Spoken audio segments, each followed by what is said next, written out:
Did you ever think, oh, I can't do this anymore? This is like long. This is I hard. think, Which it is. yeah, I think I did feel that. I was exhausted.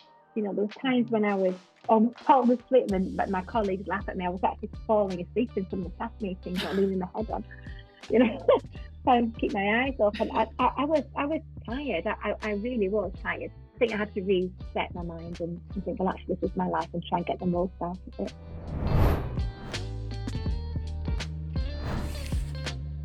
Welcome to Behind the Boots. This is the podcast with the unique opportunity to explore youth football from a parent perspective. So today we are thrilled to have Joanne Stanway. Hi, Joanne. Hello. Welcome. Now, Joanne is mum to Georgia Stanway, who I think is regarded as one of the best attacking midfields, today in the women's game. I think we could say that. Georgia is currently playing for Bayern Munich, but she has played at Blackburn and Man City. But you will probably know Georgia from the England 2022 Women's Euro, where those amazing Lionesses changed the history and became national heroes in last summer. So, Joanne, we want to know, were you in the stands at Wembley? Where were you and how was it for you? Yes, we were. It was an absolutely fantastic day. Just walking through the crowds of children, families, T-shirts with the girls' names on the back. But then when I actually got into the stadium and there was like almost 90,000 people there, I had to rethink because I got a bit excited a bit because I was worried. So I had to pretend that Georgia was just playing in the park at the local and I had to cut out all the noise and cut out everybody spectating and just concentrate on the game. But I love it that. was amazing. Did you feel nervous? Did you feel like... I do get nervous, yes. I think I get nervous on big occasions like that. I just get nervous because I know that everybody's looking at them and every little fault or mistake that they make is magnified. And I think you take that on board as a parent. But I mean, they'd also done really well to get to the final, and I think, it was fantastic because it went their way and they won. But equally would have been amazing anyway to have got through to that final. It was icing on the cake. It was. Oh, that's it. And it happened in England. I mean, it was just this most beautiful. And women's football's really changed. I think that was just such a massive thing for women's football. I mean, everyone's talking about it, but like from your perspective, what do you think that win, maybe too early to reflect, but what do you think that win might have done for women's football and young girls coming into football? Well, it certainly inspired the whole nation, females and boys and girls. And what they did, it showed everybody that you put your mind to it, you can do it. You believe in yourself. It's not just for the footballers; it's for any walks of life. Anything that you want to put your mind to do, you can do it. You can achieve it. Yeah, no, that's really beautiful. Absolutely spot on. Yeah, you just gave me goosebumps. I know, right? Let's just go back to where it began. Like, where did football feature in your life? Did it ever feature in your life, or other sports that come from? Well, when I was growing up, I was heavily involved in athletics. My parents couldn't afford to take us anywhere, and it just happened to be a running track around the corner, 50 pence to join. So at 9 years old, I was excited and wanted to run, and I ran everywhere competitively, up to about 29, so I had my first child. And so I always knew that the benefits that you could gain from sporting activities. I then went on to do a degree in physical education at Leeds Carnegie, and then became a secondary school PE teacher, but then later switched to do primary school and developed PE in the school there. So when my children came along, I think it was a natural process of just encouraging them to do things. This belief in the saying that it would be really nice for my children to be able to pick up a racket, play a game, a bat, pick up a ball, do anything that they want to do in life. Because I would love to have had that, as a child, but obviously the opportunities weren't there for me. And I just think it's socially as well, and just everything about sport. So that's where it really started.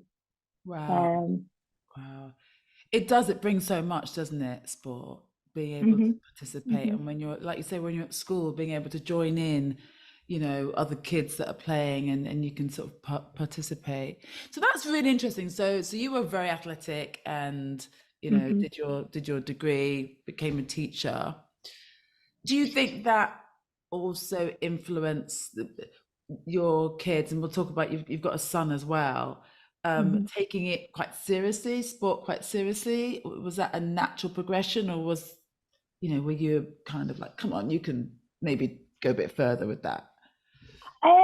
It's funny on that, because I was never a leader. I just gave them the opportunities, and it was up to them.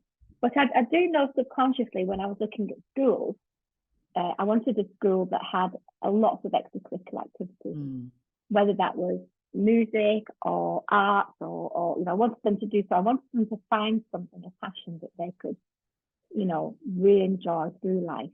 And it wasn't necessarily the sport, but I guess at the end of the day, you know, they did have to have a lot of activities going on sport-wise while they enrolled into the school. Yeah. Okay. So in terms of the sport, you've got a son, and then obviously you've got Georgia. Who was sort of participating in sport more? Well, it was John Paul initially.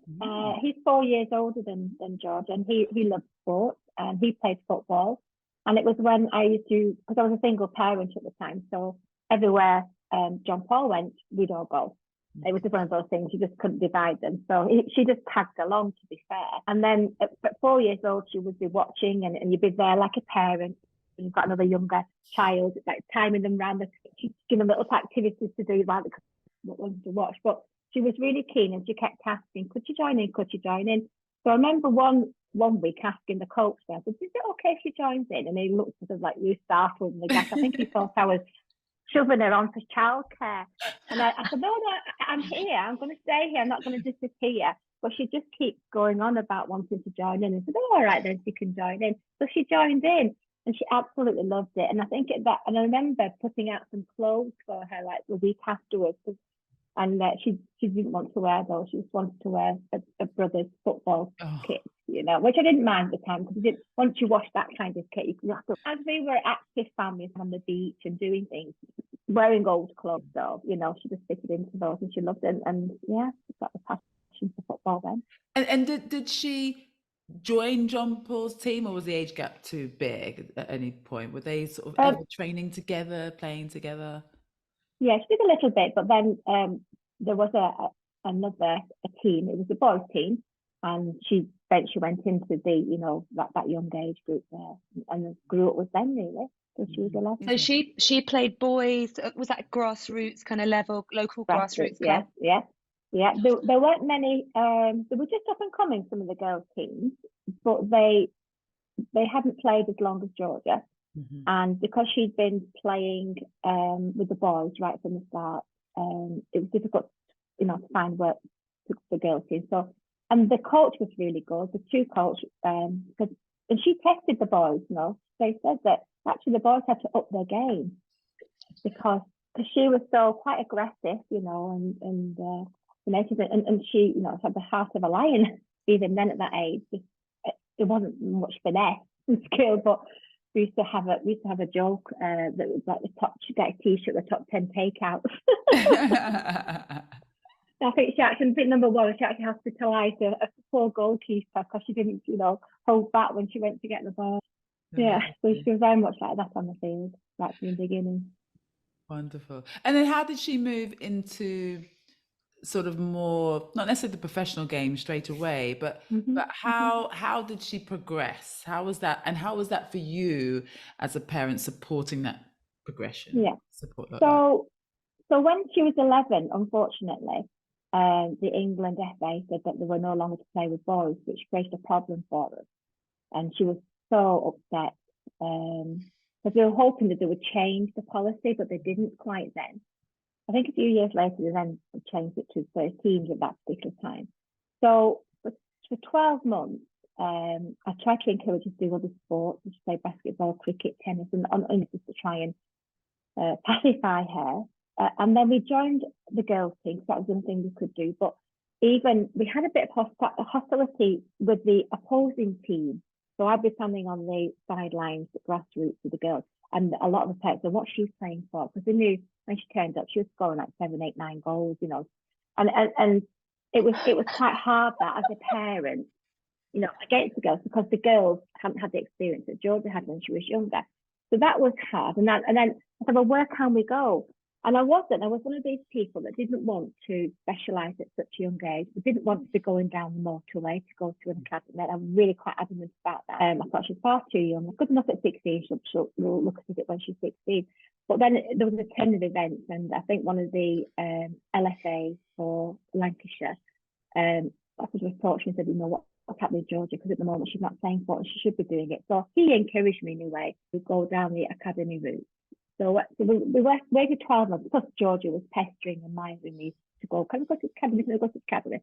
So we went to, when she was about 13, so my last till 13, we set off to go for trial at Blackburn Academy. And that was a little bit eventful in itself, because on the way there, I was just giving a good speech, a chat saying, "Look, if it doesn't work out this year and you don't get selected, we can always do it next year, so don't worry about it. You know, there's plenty of sport you can get on with and do."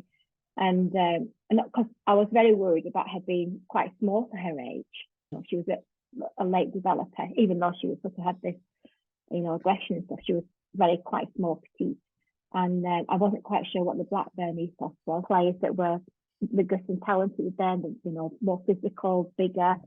So I had to prepare her for that. But anyway, we got to Blackburn Rovers, and it was a 4-week trial. So I had to go every week, 4 weeks. And how far was that from home? So that was over 2 hours. 2 hours there. Oh, yeah. Okay. That was the nearest one to us. That was, you know, the reason why I held out for as long as I could, really. And so, yeah, so we got to this trial, and the parents were all put in, and we had a speech about being dedicated and, you know, and making a child independent, which I wasn't worried about that. I was a bit worried about the actual commitment and the time and how I was going to do it. Yeah. Because I knew that as a single mom, I had to take this commitment on myself, and I had to do it. Somehow I had to make it work for her. And she then, so it was 40 minutes into the session, and then I heard one of the coaches saying, "Is Georgia Stanway's mum here? Georgia Stanway's mum here? Where's Georgia Stanway's mum?" At this point, I was like, oh, mortified, thinking, what has she done? Who has she clobbered? You know, and it was also so, because when I was on the sideline, all these parents knew everybody. So they'd obviously been in this setup with the children from sort of 7 years old, you know, and they'd all knew each other. And they were going every year getting picked and selected. And they were just this child running around like a mad woman. And anyway, there and then they wanted to sign her. So I just thought, maybe she has got a little something, you know, because they've never done that before. So I thought, maybe dare to believe that actually she has got a little something. Wow, she was crucifying midfield right there and then. A 4-week trial. Yeah. That's amazing. Did you have to think about that? Like, okay, oh wow, okay, we've been asked to sign. Was it an instant yes, or did you have to think, what does that mean? Yeah. I think because they really saw something in her, they were prepared to bend the rules a little bit. And at first, when we started to go, we only need to go for one training session a week, plus the weekend. But then that had problems and difficulty, because it's like, where does Georgia train when she's back at home? Especially in the winter months. We lived by the beach and she could do bits of training, but that skill and obviously another facilities, there wasn't anything there at where we were. And there was times at night when she was going out and running up and down the road where there was a lamp post, you know, and it wasn't ideal. So in the end, that's when we started to do two days. So it was Monday and Wednesday, and it was literally, I finished work at 12:30. My head was really good. Because I was involved with PE, I did a lot of after school activities with the children. So she was very willing for me to go at 3:30 twice a week on a Wednesday. I used to go to the microwave, because Georgia was very fussy eater. So it make some pasta dish and then I'd put it into a thing, then go and pick her up at 4:15, and then we'd go down about 6 o'clock. And then we would be home by 11 o'clock. Because it was a lot of time, you know, sometimes it's 3 hours, sometimes, you know, just waiting around. And so that was Yeah, no, people sometimes you can underestimate just how tough those early years are. Did you ever think, oh, I can't do this anymore. This is like long. This is I hard because think, that is. yeah, I think I did feel that. I was exhausted. There was times Mhm. when I was almost sleeping, but my colleagues laugh at me. I was actually falling asleep in some of the staff meetings, not leaning my head on, you know, trying to keep my eyes open. I was tired. I really was tired. Plus, my job, juggling my full-time teaching role in itself is tiring. We're not having to have that added. But like, I just had to, my mindset, there were times when I was thinking, I really do need a life here. What am I going to years, how many times? How long will it be when I'm in this journey before I actually start getting my life out? And then I think I had to reset my mind and think, well, actually, this is my life and try and get the most out of it. Yeah. Oh, Mm. did you, yeah, midway through, you kind of caught yourself and went, look, you kind of, Yeah, yeah. because you got to Reflection. the point you were not enjoying it. And then that's a sort Mm-hmm. of, well, hold on, what's going on? You kind of had to assess it a bit. Mm-hmm. Yeah. I mean, I was never ever the driving force. It was Georgia that was always the driving force, always. And at times when we hit challenges and things, and I used to worry a little bit, she would always be quite reassuring. Or, I mean, there's times when I think we had a little chat with the educational psychologist. I think it was when we were under 15s and we were in the youth England camp. And this psychologist was basically saying that you don't put all your eggs in one basket. And let's say only one person from the whole of this cohort of girls, 98, 99 born children, would make it to the national team. And it was quite frustrating, really, because when you're going along that pathway, it gets narrower and narrower, and you become specialised. And it went against all my feelings and beliefs that you don't specialise till you're about 16. When you sort of develop more, and then you can watch. And I was going down this path, and she was having to give up her cricket, having to give up table tennis, having to give up everything to go on this path. And then at the end of this, education psychologist said, "Well, you shouldn't be your eggs all in one basket." I'm thinking, but there's a bit of conflict here because that's what we've had to do to get to there. And then on the journey home, George said, "Well, why parents?" Because and I explained what the psychologist said, and she said, "Oh, well, don't worry, Mom." I said, "Well, why not?" And she said, "Because I'm going to be that one." Winner. I love no, her. From the but start. funnily enough, in that cohort, there's about at least 5 of them that are in a Lioness setup, and that was a particularly very strong cohort Wow. of players that she was involved in developing. Wow. Yeah. So she's always had that self-belief, right? That I Oh, can do this. absolutely. And her Yeah. driving it by the sounds of it Her has drive and her contributed. passion was amazing. I remember one of the games that we'd played. I think we'd gone to Manchester United, and Blackburn had played Man United, and she was in a foul mood. She got into the car, and I think it took an hour for her to just look at all this and say, "I can't believe that those girls have gone into that changing room and nobody's bothered about losing. They were just laughing. They were talking like," and she's going on and on. And I said, "Georgia, you don't have to on it. It's so upsetting. You don't have to do it. We can do something else." And she turned around and she went, "Nah, it's in the blood." Just have these little one-liners that she came out with that just kept me going. Amazing. Yeah. And with your son, so she didn't start kind of doing this until sort of 13, and presumably your son was a bit older then. So you kind of, Yeah. and so waiting that bit of time was actually probably really helpful to you, Yeah. actually, It in came at a terms. good time. Yeah, it came at a good time because I didn't feel guilty about the attention was upon Georgia, and because we'd followed JP up till she was 13, and then the roles reversed a little bit, and John Paul was 16, 17, so we bought him a bike for his birthday, and he was able to get to his training, had transport. He was that little bit older. I mean, we were laughing the other day when we were chatting about this podcast, and he was saying that in a way he then, instead of Georgia being inspired by him, with him involved, and she wanted to be him when she was younger and growing up. That changed slightly as well, and he saw what Georgia was doing with her life, became a lot more independent, because we're having to leave him at weekends. I mean, we've got a little bit of a sort of rebellious outside when we had a couple of parties, and in the end I had to take his key off and say, we actually did, I never used to tell him when we were going. It was last minute, we couldn't organise anything. And then when we had a few parties, a few things got damaged. I eventually took his key off and said, you have to go and stay at your dad's kids' weekend. You can't come back in the house until we're back. Good for you.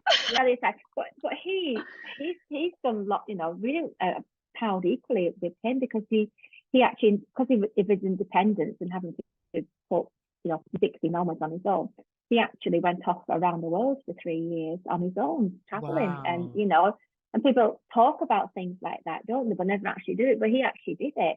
So, no, amazing, really. And for 3 years, I mean, that, you know, that incredible experience. I mean, albeit COVID didn't help, because he was stuck in Australia for a while, but I think he would have stayed out there, you know, in other circumstances. But yeah, so he's never really felt that he's done things. He's been inspired by Georgia, so there hasn't been that sibling rivalry. I mean, we do have a little laugh and a joke, and he says that he's going to get a podcast for the what is it, the second best sibling. Yeah, there's sort of all the focus. I mean, you know, I suppose women's football, was quite a small world, and now that is massively changing. I mean, you can't have known that she would be quite as famous as she. No, I have no idea. No. And so in that way, it's journey different from the boys, isn't it? It's very different from the boys. It's not like, oh, you're gonna kind of win the lottery at the end of this potentially. It's not. It wasn't that for you. It was just the love. Georgia. Yeah. How did you help her with like the pressures of the environment? Because again, girls football, it was still very new in terms of where it was going. Different types of pressures, I should imagine, from the boys' game. What were they, and how did you, as a parent, help to support and navigate her through that, guide her through that? I think we were quite lucky at the beginning of her journey, being involved locally where she was accepted as a player. When we used to go further afield when she was younger, and have tournaments elsewhere, there were one or two coaches and one or two other team members that would say, oh, there's a girl on there, we'll beat them, until she actually going, and then they're like, whoa. So I think that was an eye-opener for some other, and there's only a couple of coaches that were said inappropriate things to their team. I remember once they were losing and they got them at half time, and he was really giving them a stern telling off, saying, you should all be wearing your girls' PE skirts, and it was out of order really, but it was only a few little things like that. Most people were very, very good. And how I coped with that, I actually went over to him. It's not like me at all. I actually went over to him and explained that my daughter had been seen as a player, a number 9 or whatever she was playing, and never had any reference been made to the fact that she was a girl and she had to wear a PE skirt. I was more apologetic, but I just thought it was my little, I need to educate him. You know, I need, you know, he was more apologetic afterwards. But no, but she was very good. She never gave herself. She didn't care, and she just used to say, "Mom, let the football do the talking." Oh, I like that. You know, just let the football do the talking. She was always a great one, and I think, like, you know, at the end, I think, well, the Lionesses let the football do the talking, didn't they, at the Euros? Absolutely, so you know, it's quite a nice little act saying that. But there were other financial. I'm not quite sure what happens is in the boys setup, and how much they support you financially. But I found it very difficult financially because there wasn't a lot of money in the girls' sports. I managed to secure a grant from the local council. It was about £250 for the year, and that was like sort of equates to about 10 journeys. And then I managed to get another one at the county level. It was about £500 a year, but it's not a lot. No. And I found myself, and I know I had a good job, but I found myself really balancing it financially, and I actually had to, along the journey, downsize twice my home to release extra money just to be able to take her down, and I found that quite hard. And then I think when she got, an actual fact, Georgia put it on herself when she was about 15, I think, just before she sort of made the because as it gets easier, you get noticed more, don't you? People know you, but it's that journey of trying to get known and you know, people invest in you.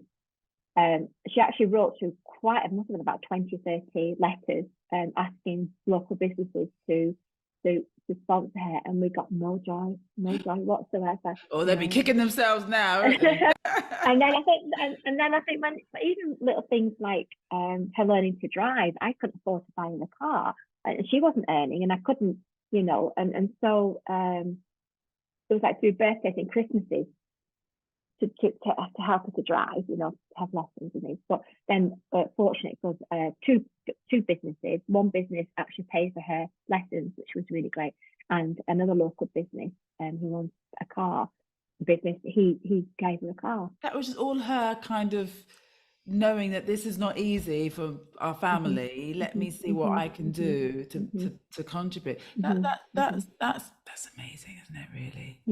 Yeah. Wow. She owes me, doesn't she? Yeah. Well, this is, I mean, you know, you're saying like you sort of downsized your house to do it, and it's just not.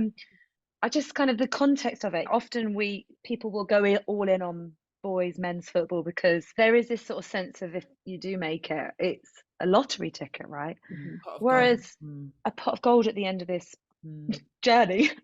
Whereas for women's football, you must. I mean, that would not have been on the table. That wasn't what this was going to end in. So for you to support it in that way, like, I mean, it's just amazing. Did you ever sort of think, oh, I just can't do it at that point, or were you just kind of all in on the journey just because the journey was going so well? Yes, I mean, her journey went very well, and that helped. But with the exhaustion, I think a good night's sleep and you reflect, and the next day you're back up, aren't you? You charge your batteries, recharge your batteries, and away you go again. And I guess it was what you could see it meant to Georgia, right? Oh, absolutely. And if it hadn't gone as successful, you've given her an opportunity to do whatever she wants to do, and just support, you know, what they want to do in life, and that's what she wanted to do. Yeah. We love that. And so what age did she start playing for the Lionesses? What age did she get a call up to England? Because I think she's quite young, actually. I think she's I want to say 18. I can't remember. I know she was the youngest of the squad that went to the Olympics, one of the younger members there. She was always biting at their heels, snapping at their heels, try and get in there. Yeah. Was she a bit? And so did you go on that trip, that first? No, because sometimes they could if they were in the school holidays. But I think that particular one, I think it was in Tokyo, that one, and we weren't allowed because of the COVID. Not that would have gone over, I don't think, anyway. But we tried to do as many as we could. Most of the international duties were in half term when she was growing up, and summer holidays and things like that. So we did try and go. That was our holiday, you know. She was playing in Ireland, or she was playing in Jordan, or she was playing. We saved up, and that was our holiday. I mean, they're wonderful experiences, aren't they? As a family, as a parent, to sort of take from these journeys, irrespective of where it goes. If you know, if your child is blessed enough to be a part of those setups, but it's bloody expensive. It is. It wasn't only the time commitment; it was the finance as well. I know that all too well. And also, I think we also had challenges with her education as well, because trying to juggle that. When at secondary school, they were amazing. Her secondary school teachers were fabulous, and they realised that there were times when she was away on camp training, or you know, competing in tournaments, etc. So she missed lessons. But they were wise enough to say, right, she doesn't have to do PE. She doesn't have to go to those PE lessons. She doesn't have to go to do these things. And they cut some of her sessions, and they picked her up, and they'd have one-to-one with somebody, and she would catch up. And she did really well with the GCSEs. Fantastic. But then at 16, when she went to Man City, so they did have an education program in place, and she went to an independent school to try and study her 3 A levels at the same time as her training schedule. But she felt that because she'd been the first girl at that school that was a professional footballer, or was part of Man City, because I don't think she didn't actually sign her professional contract until she was 18 because she wasn't allowed. That she had the same stigma as some of these boys that were at the academy, and probably earning a lot more than she was, and they weren't taking their education as seriously, and she just felt that some of the teachers viewed her the same way. So there was a bit of a conflict of interest, because she had to be in school all day to pass these A levels, but the city only allowed her to go, I think it was in the mornings or mornings lessons, and then the afternoon she had to train, which is understandable.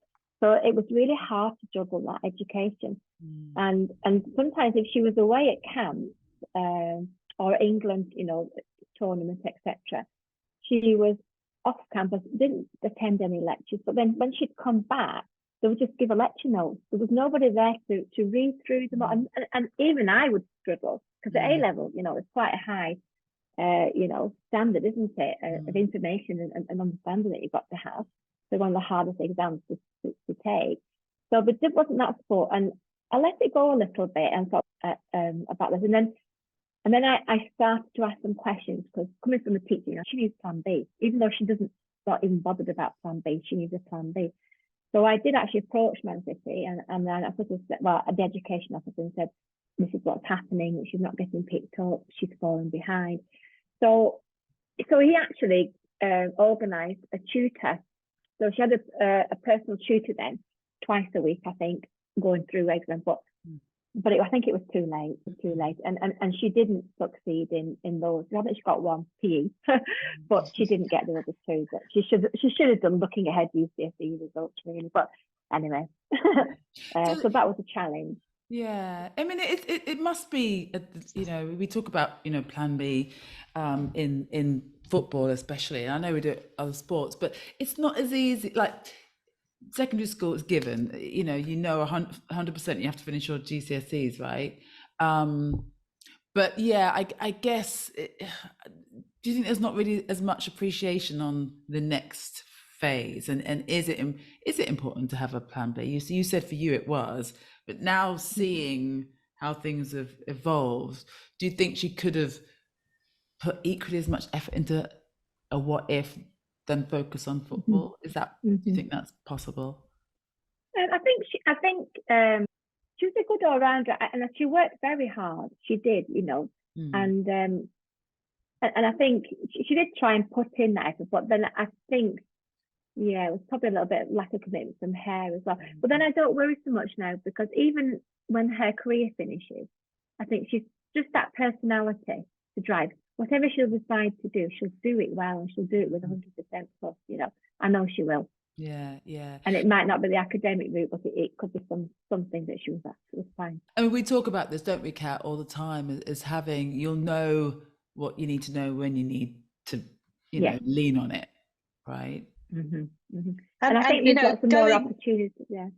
Oh no, sorry, Joanne. You. I think there's a lot more opportunities to go back and revisit. When during my time, it was if you missed the boat, you've missed it. And now I've just done it at the Big 5-0, so never too late. Never too late. No. Well, this is it. Times are changing so much. We no longer are just going into a career for life type thing. And I love that a lot of the characteristics of a young person, especially a successful athlete, they go all in. They're all in. She said from the very beginning to you, I will be that one. Yeah. and that belief. And do you think there's anything as a parent you did to encourage that kind of belief, or did that just come from within her? I think a bit of both. I know as a child, I had the talent, but I didn't have that belief in myself. Her father was a very good, my dad's a very good all round, and he was very sporty. I met him at PE college, so I always used to think they've got double dosing.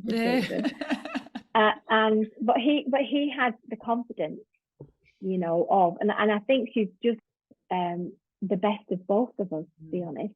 And I also was very aware that I didn't want her to be unconfident either. It was very important that my children, and I made them confident little things, and I made them independent. They don't need me anymore now. You've done your bit.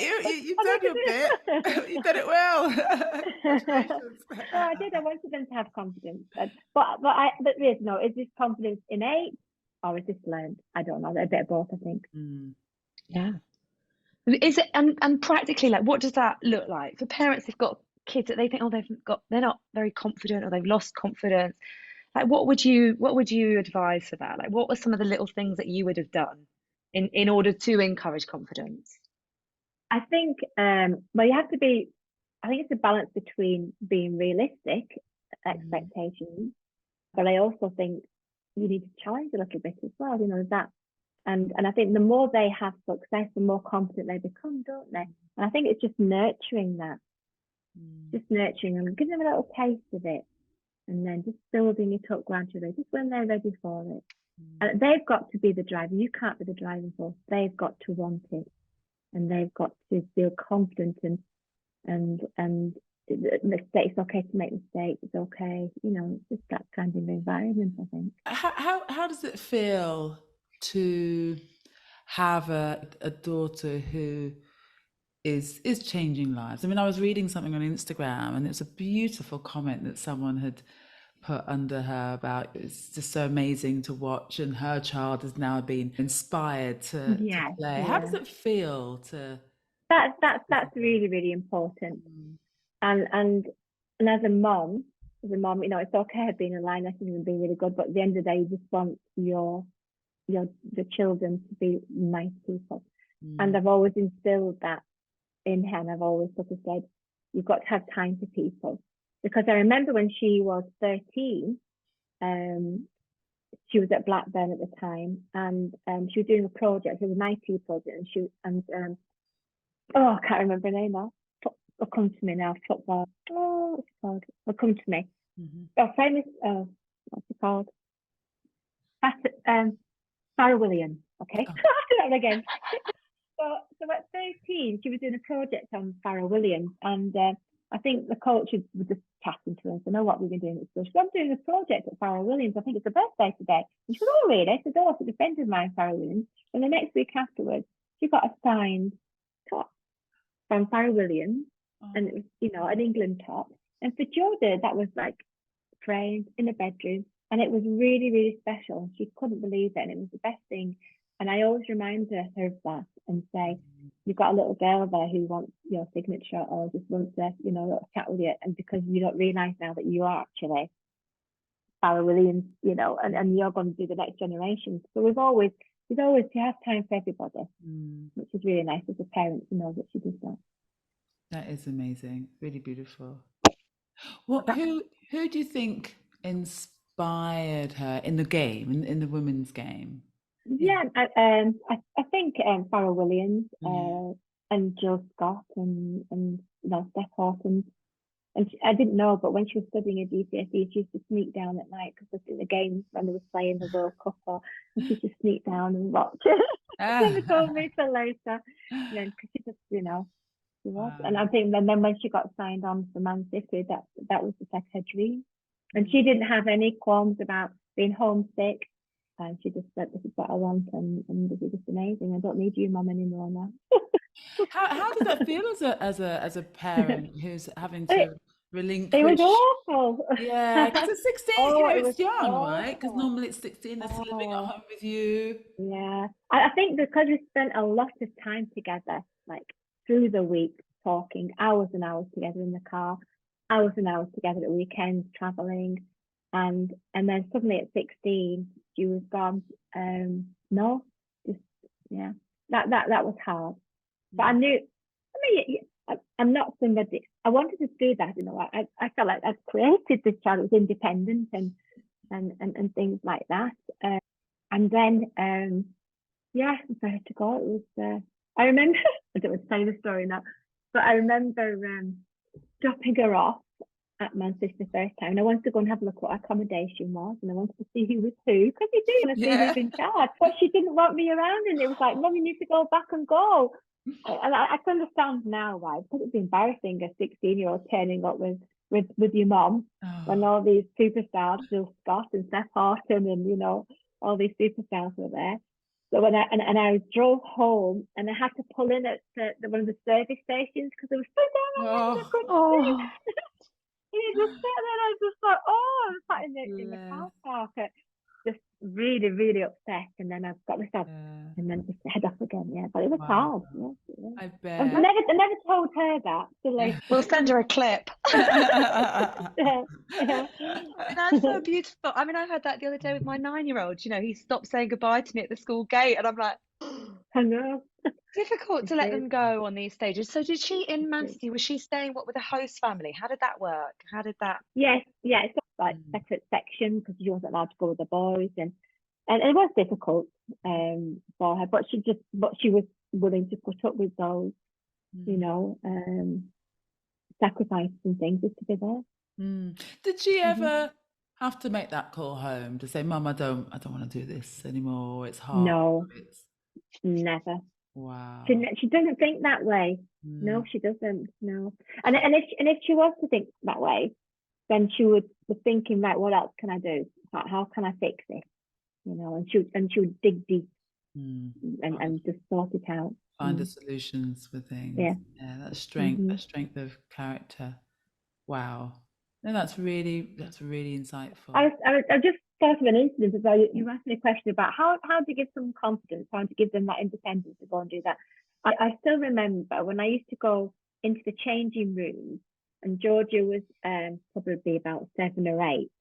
It was mainly men, dads with the boys, and then there was me with Georgia.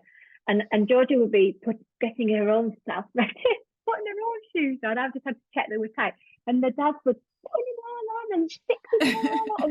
And I just thought, they can all dress themselves. Why are you dressing everyone? You know? I think I just instilling that independence and, you know, let them do it. Let them do it all themselves.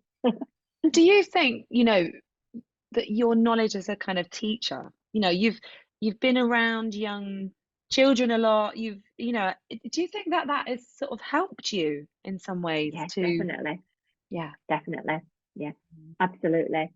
But where I struggled really was that was not always in my journey with Georgia. When we went to the and you're handing over, and you're no longer part of that.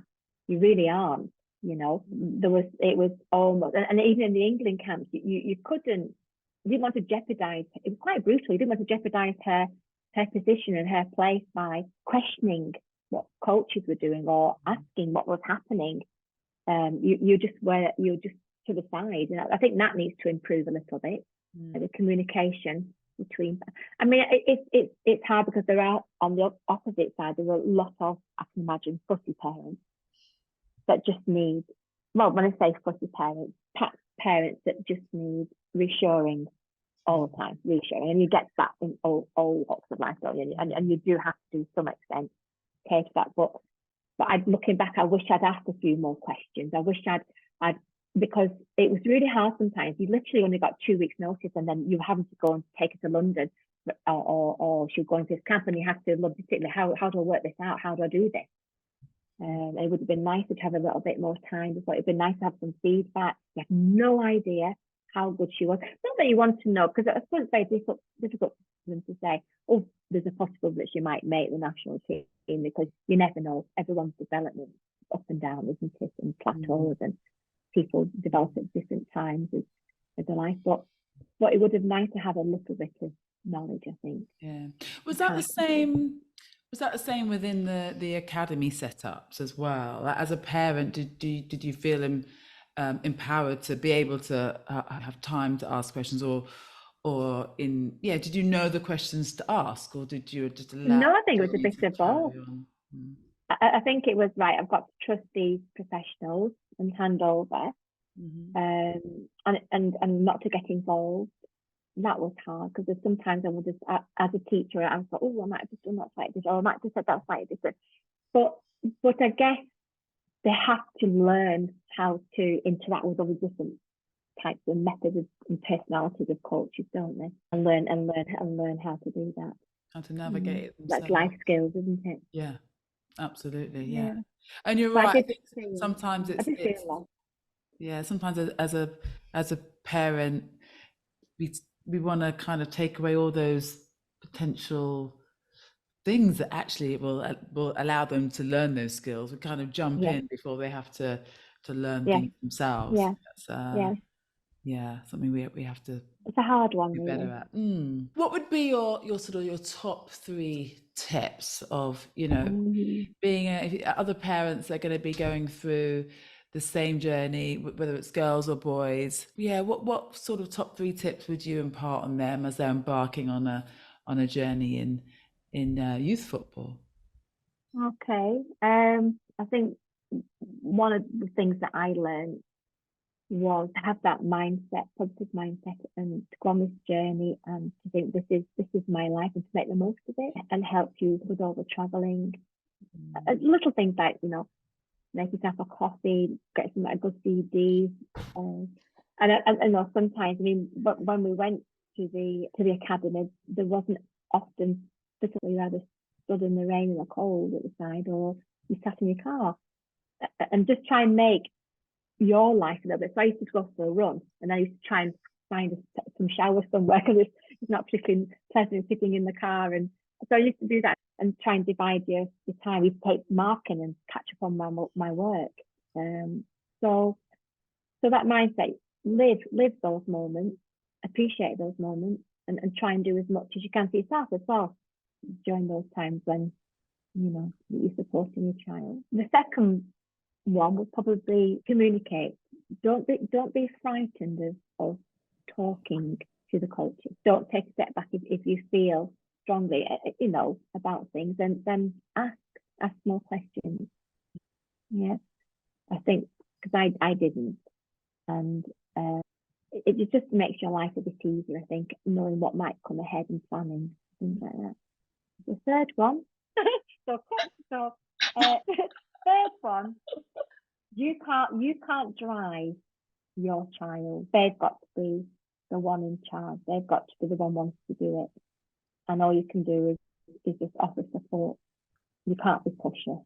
You can't tell them that they're the best. You can tell them that, you know, talk about enjoying successes, you know, because football is very up and down. You'll have very, very down days, and you'll have very high, you know, and just enjoy that ride and know that, yeah, I think let them take the reins, let them navigate you. You saved the best till last. Is that a good one? Loved it. Is that a good one? I thought all 3 of them were amazing. They were really good. Just an interest, Marcy, but I know you've got a child now, haven't you, that's in the Youth England setup. Is it a similar journey or not? Or is there more support there?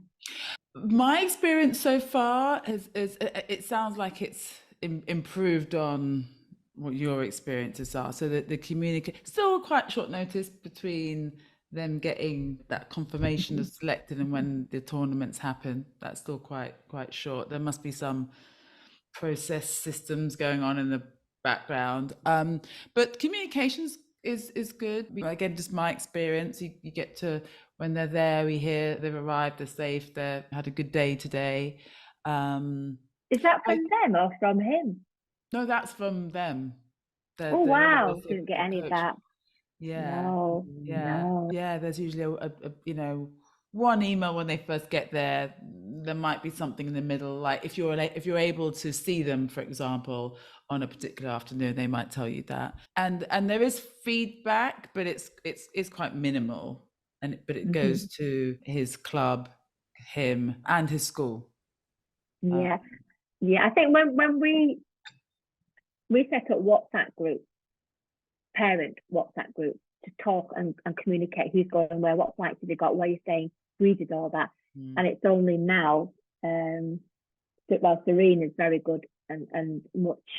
Whether they've got more money, if I don't know, but they have like a coordinator now since she's been a Lioness, and that's so much better because I think she realizes that family is important.